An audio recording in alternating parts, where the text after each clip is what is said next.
सुनंदा, कुदरत भी जैसे मौके की तलाश में रहती है।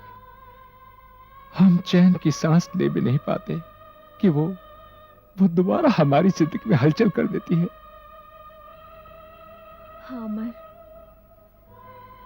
ऐसा लगता है कि ऊपर वाले ने हमारी तकदीर एक ही कलम से लिखी है। हमारे नसीब में खुशी बिल्कुल है ही नहीं। ऐसा क्यों होता है अमर, क्यों? इस क्यों का जवाब तो मैं नहीं दे सकता सुनंदा, पर इतना जरूर जानता हूं कि हालात बदलते जरूर हैं। परिवर्तन प्रकृति का नियम है। दुख के बाद सुख, रात के बाद दिन, पतझड़ के बाद बसंत आता है। और मुझे यकीन है सुनंदा कि वो हमारी जिंदगी में भी आएगा, जरूर आएगा सुनंदा, जरूर आएगा। आशा, जब से शुभम वाली ट्रेजेडी हुई है, मेरा तो किसी काम में मन ही नहीं लगता। पिछले 3-4 दिनों से तो मैं ऑफिस से नहीं जा पाया हूं। रह रहकर बस मन में बुरे विचार ही आते रहते हैं। हाँ दिनेश, ऐसे हालात में ऐसे ही विचार आते हैं। इंसान पॉजिटिवली सोच ही नहीं सकता है। Good evening sir. अरे साठे, तुम इस वक्त? आओ भाई। सर, 3-4 दिन से आप ऑफिस नहीं आए। वैसे तो आपकी गैर मौजूदगी में सारा काम ठीक ठाक ही चल रहा है। ये एक अर्जेंट लेटर है, आज ही आया। लेटर? अरे तो उज्ज्वल एसोसिएट प्राइवेट लिमिटेड का लेटर है। सर, मुझे लगता है हमारी एप्लीकेशन का जवाब है। हाँ भाई, उनसे तो कल मीटिंग है। कुछ और काम सर? नहीं, बस साठे। मैं चलूं sir? Okay, good night. Thank you. Good night. Good night. ये उज्ज्वल एसोसिएट्स कौन सी फर्म है? आशा उज्ज्वल एसोसिएट प्राइवेट लिमिटेड एक एनआरआई फर्म है, नॉन रेजिडेंट इंडियन। इन्होंने कुछ दिन पहले बंबई के सभी पेपर्स में एडवर्टाइजमेंट देकर यहां के बिल्डर से एप्लीकेशन मंगवाई थी। किस लिए? इस फर्म के मालिक की साउथ बॉम्बे में काफी जमीन है, जहां पे एक खूबसूरत टाउनशिप बनाना चाहता है। तुमने भी एप्लीकेशन भेजा था? हाँ। क्या तुम जाओगे? हाँ भाई, जाने ही चाहिए। कल उनके साथ मीटिंग है। हो सकता है कि उज्ज्वल एसोसिएट प्राइवेट लिमिटेड के मालिक हमारे साथ काम करने को राजी हो जाए। आशा, सुबह मुझे जल्दी जाना है, मैं सोना चाहूंगा। Excuse me.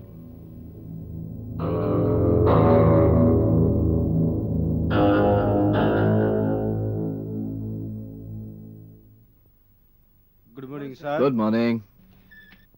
Good morning gentleman. Good morning. Morning sir. बैठिए प्लीज, बैठिए। Thank you. I hope you've been looked after well. Good. Now, gentlemen, let's come to the point. आप तमाम साहिबान ने अपनी अपनी एप्लीकेशंस के साथ अपनी फर्म की पिछले 3 साल की प्रोजेक्ट रिपोर्ट्स की जो जेरोक्स हमें भेजी हैं, वो हमारे फर्म के बोर्ड ऑफ डायरेक्टर्स ने बड़े ध्यान से पढ़ी। जैन बिल्डर्स? जी, मैं जैन बिल्डर्स से आया हूं। आपकी एप्लीकेशन पर हमारे बोर्ड ऑफ डायरेक्टर्स ने यह रिमार्क दिया है कि आपकी फर्म का क्वालिटी कंट्रोल अच्छा नहीं है, लिहाजा आपकी एप्लीकेशन पे गौर नहीं किया जा सकता। लेकिन सर, पहले मेरी बात तो सुनिए। प्लीज। अल्फैज बिल्डर्स? सर, मैं उनका सीनियर मैनेजर मंजीत हूं। आपकी एप्लीकेशन पे यह रिमार्क है कि आपकी फर्म की वर्किंग फास्ट नहीं है। सर, ये तो हालात पे डिपेंड करता है। भाई, आपकी एप्लीकेशन पर यह भी रिमार्क है कि पिछले 3 सालों में जो प्रोजेक्ट भी आपने हाथ में लिया है उसे वक्त से पूरा नहीं किया। इस तरह के रिमार्क्स हमारे बोर्ड ऑफ डायरेक्टर्स ने सभी एप्लीकेशंस पर दिए हैं। हाँ, ये चंद्रा कंस्ट्रक्शंस की एक एप्लीकेशन है जिसके बारे में अच्छे रिमार्क्स दिए गए हैं। चंद्रा कंस्ट्रक्शंस? जी, मेरा नाम दिनेश चंद्रा है, proprietor of Chandra constructions. Mister Chandra, हमारी फर्म ने आपके साथ डील करने का फैसला किया है। Thank you sir. Thank you very much. Thank you gentleman for your precious time. Thank you. Thank thank you. आइए मिस्टर चंद्रा, हम लोग डील डिस्कस कर लेते हैं। Thank you sir. Mister Chandra, हाल ही में आपने जो चंद्रा टाउनशिप बनवाई है उसका सर्वे हमने करवाया है। It's really a good construction. इसके अलावा मार्केट से जो आपकी रिपोर्ट हमें मिली है वो भी काफी अच्छी है। हमारी साउथ बॉम्बे वाली जमीन पे हमने 900 स्क्वायर फीट के तकरीबन 600 फ्लैट बनाने का इरादा किया है, जिसमें से 10% ड्यूप्ले फ्लैट्स होंगे, कुछ रो हाउसेज, कुछ बंगलोज और बाकी के 2 बेडरूम हॉल फ्लैट्स। सर, इस प्रोजेक्ट के लिए हमें अच्छे डिजाइनर्स, आर्किटेक्ट्स और काबिल इंजीनियर्स की जरूरत पड़ेगी। बिल्कुल ठीक कह रहे हैं आप। अच्छे काम के लिए अच्छा स्टाफ रखना ही होगा आपको। एक बात मैं क्लियर कर दूं मिस्टर चंद्रा, शुरुआती काम के बाद जब आप साइट पर रॉ मटेरियल डलवाएंगे तो हमारे एनआरआई फंड से इस टोटल प्रोजेक्ट की जितनी भी लागत बैठेगी उसका 10% आपको मिल जाएगा, बाकी का 90% इंस्टॉलमेंट्स में। You are right sir. NRI की कोई भी फर्म जब इस तरह का प्रोजेक्ट शुरू करती है तो उनकी अक्सर यही पहली कंडीशन होती है। जब आप इतना जानते हैं तो ये भी जानते होंगे कि सारी पेमेंट चेक से ही अदा की जाएगी। जी हाँ, जानता हूं। इस प्रोजेक्ट का पेमेंट शेड्यूल किस तरह से होगा वो इस फाइल में है, पढ़ लीजिएगा। सर, मैं इसे चेक कर लूंगा। ये जमीन का नक्शा भी अपने साथ लेते जाइए। ऑल राइट, इजाजत sir. Thank you sir. Sir, मुझे उम्मीद है कि हम लोग इकट्ठे काम कर सकेंगे। मुझे भी। Thank you very much.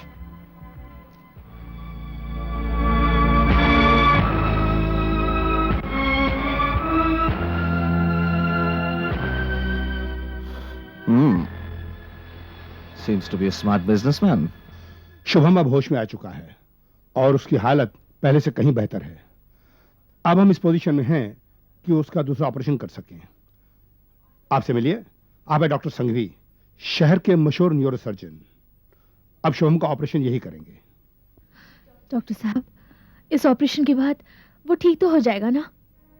देखिए, उसके ब्रेन स्कैन और आई स्पेशलिस्ट की रिपोर्ट से पता चला है कि उसकी आंखों में क्लॉट है, इसलिए ऑप्टिक कैनाल के डीकम्प्रेशन के तुरंत बाद उसका क्लॉट निकालना होगा। उसकी आंखें तो ठीक हो जाएगी ना डॉक्टर?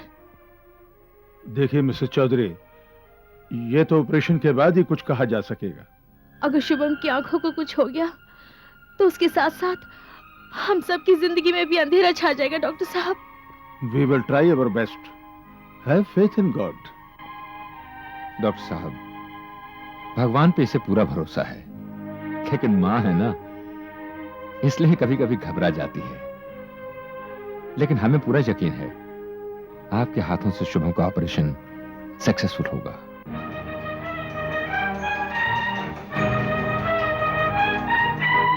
अमर, शुभम,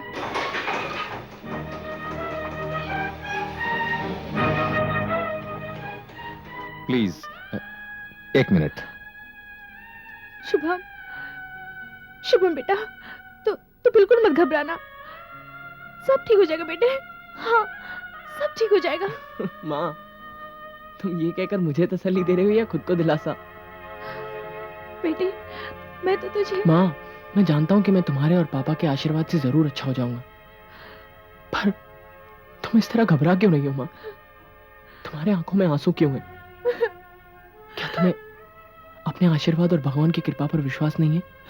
विश्वास है बेटे, पर बेटा जो माँ का दिल होता है ना, वो कुछ नहीं होगा पापा, देखना, इस ऑपरेशन के बाद मैं आपको, माँ को और सबको अच्छी तरह से देख सकूंगा।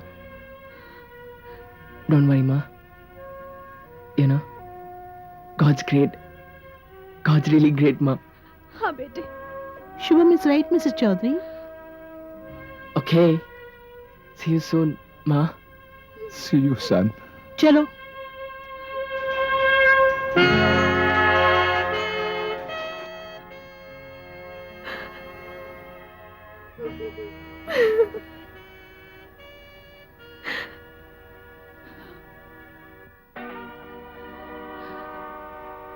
घबराओ नहीं सुनंदा, सब ठीक हो जाएगा। बैठो बैठो।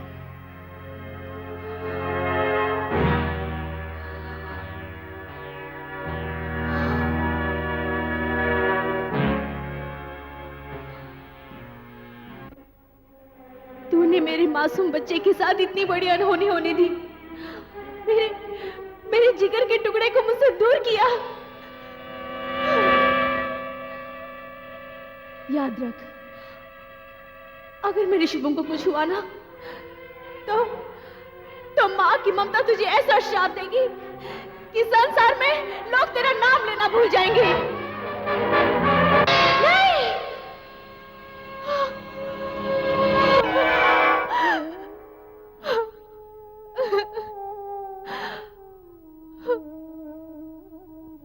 मुझसे भूल हो गई भगवान, मुझसे भूल हो गई। मैंने गलती से अपने होश आवाज खोकर तुम्हें उस दिन श्राप दे दिया था। भोलेनाथ, मैं तो भूल ही गई कि तुम स्वयं अर्धनारीश्वर हो। माँ की ममता को तुमसे बढ़कर और कौन समझ सकता है? और माँ को ममता की भावना भी तो तुम ही देते हो। तुम्हारी दी हुई भावना तुम्हें श्राप कैसे दे सकती है भगवान? और वो श्राप तुम्हें लग भी कैसे सकता है? आज तुमने मुझे उस भूल की सजा दे ही दी। मेरा बेटा जेल से रिहा हुआ तो उसकी आंखें। सुनंदा, तुम ये क्या कह रही हो? आज ही अचानक? अमर, उस दिन मैंने भोले बाबा को। सुनंदा, भोले बाबा तो बहुत भोले हैं। अरे बड़े से बड़ा पापी भी इनसे सच्चे मन से क्षमा मांग ले तो उसे भी उसके पाप से मुक्त कर देते हैं। और फिर तुमने किसी बुरी भावना से नहीं बल्कि ममता की भावना में बहकर इनसे सब बातें कह दी थी। अरे भोले बाबा तो अब तक वो सब कुछ भुला चुके होंगे। हाँ सुनंदा, हमारा शुभम अच्छा हो जाएगा। इन पर विश्वास रखो, विश्वास रखो इन पे।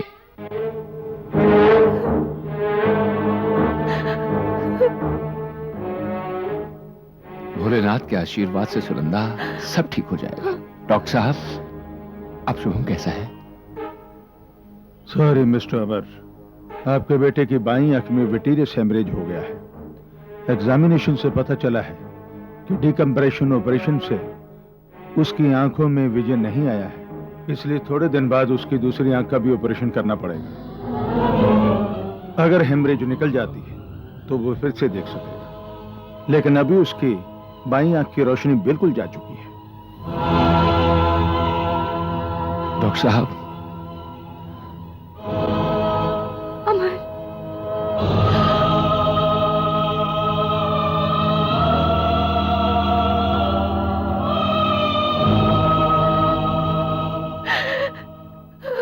Mrs Chaudhary, please control yourself.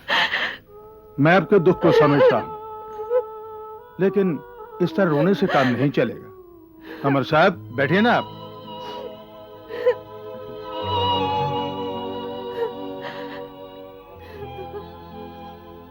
अमर साहब, समझाइए ना, अपने जज्बात पर काबू रखें।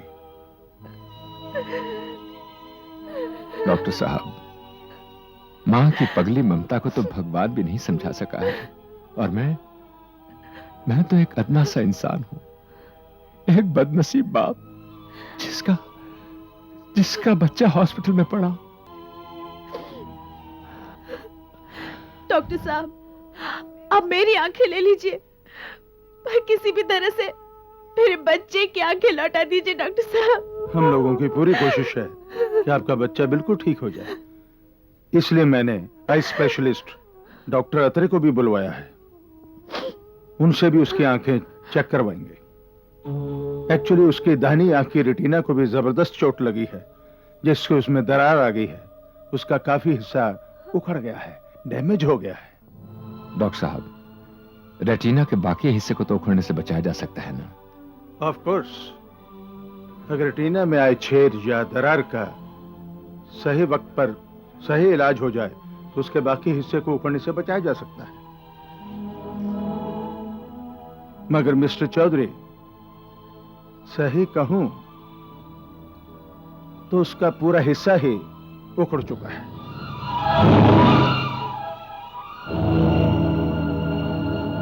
सुनंदा,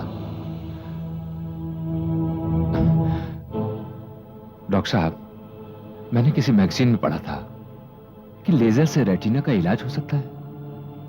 आप किसी हद तक ठीक ही कह रहे हैं मिस्टर चौधरी। लेजर की तेज रोशनी से रेटिना में आई छेद या दरार बंद किए जा सकते हैं। लेजर से रेटिना को उखड़ने से भी रोका जा सकता है, लेकिन एक बार रेटिना उखड़ जाए तो फिर उसका इलाज ऑपरेशन ही है। इसलिए हम ऑपरेशन के साथ साथ लेजर भी करेंगे। लेकिन डॉक्टर साहब कब तक करेंगे ये सब? बहुत जल्द करेंगे मिसेस चौधरी, लेकिन आप जरा सब्र रखिए। वैसे तो उसका ट्रीटमेंट चल ही रहा है। डॉक्टर साहब, मैं आपके आगे हाथ जोड़ती हूँ, मेरे बच्चे को ठीक कर दीजिए प्लीज। मैं आपकी भावनाओं, आपके जज्बात को अच्छी तरह महसूस कर रहा हूं। आप यकीन रखिए, इस ऑपरेशन के बाद आपका बच्चा बिल्कुल ठीक हो जाएगा। डॉक्टर साहब, क्या हम शुभम को मिल सकते हैं? Oh sure, why not. Thank you. आओ सुनंदा, आओ। कभी कभी हालात ऐसे हो जाते हैं कि दवा से नहीं, दुआ से काम लेना पड़ता है।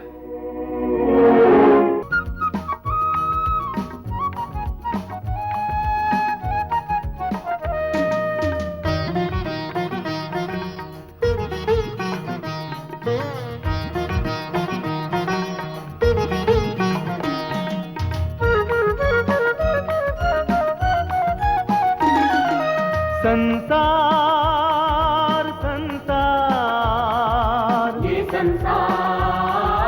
ये संसार चैन की बंसी कहीं बजाए, गम की छेड़े सितार। संसार संसार ये संसार ये संसार।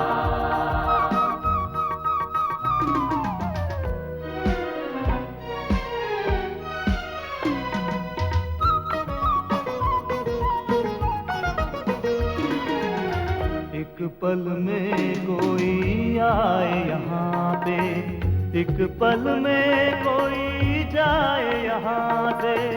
कभी तो सच होते हैं सपने, कभी पराए होते अपने। नफरत बनती है प्यार। संसार